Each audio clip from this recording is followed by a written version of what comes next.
J'ai lu cette phrase l'autre jour et elle m'a interpellé. Je me donne d'excellents conseils que je ne suis presque jamais.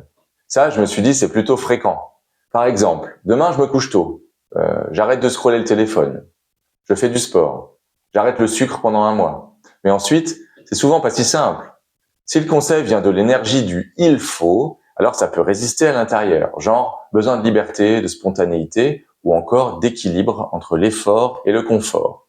Je me rappelle aussi que la CNV, elle nous recommande de clarifier en premier lieu les enjeux en termes de besoins via l'auto-empathie avant de se mettre en action.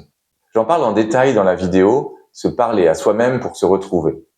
Je crois que ces excellents conseils, ces bonnes résolutions, ces petits et grands choix de vie qui paraissent top et puis qui font flop, ils auront vraiment un impact sur le long terme si on prend le temps de ralentir, clarifier les besoins, mesurer la hauteur de la marche en question pour vérifier qu'elle ne soit pas trop haute et faire un choix conscient, ancré, clair et réaliste.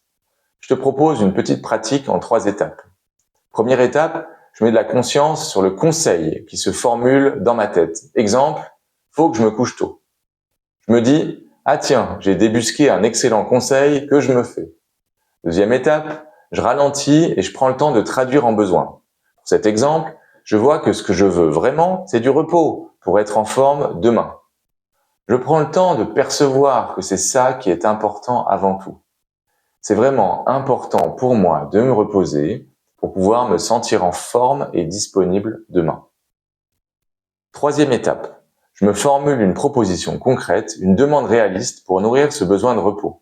Dans cet exemple, je me propose d'être au lit, lumière éteinte, à 23 heures. Là, tu vois la différence avec « il faut que je me couche tôt ». Maintenant, c'est plus clair, plus concret, plus réaliste. Et du coup, j'ai plus de chances que ça reste pas des paroles en l'air. Maintenant, un petit bonus. Qu'est-ce qui se passe si malgré ça, je passe à côté de la cible? Déjà, au lieu de me juger, de culpabiliser, je me rappelle que je fais du mieux que je peux avec mes moyens en tout instant et que je peux apprendre, évoluer, comme ce que j'explique dans la vidéo, apprendre de nos erreurs. Je vais clarifier ce qui s'est passé avec comme piste les besoins que j'ai nourris dans la situation. Tu te rappelles que tout ce qu'on dit et tout ce qu'on fait, même quand on regrette, c'est toujours pour tenter de remplir un besoin, comme je le détaille dans cette autre vidéo. Bon, là, j'espère que ça te saoule pas d'entendre que je me suis référé déjà à 3 autres vidéos.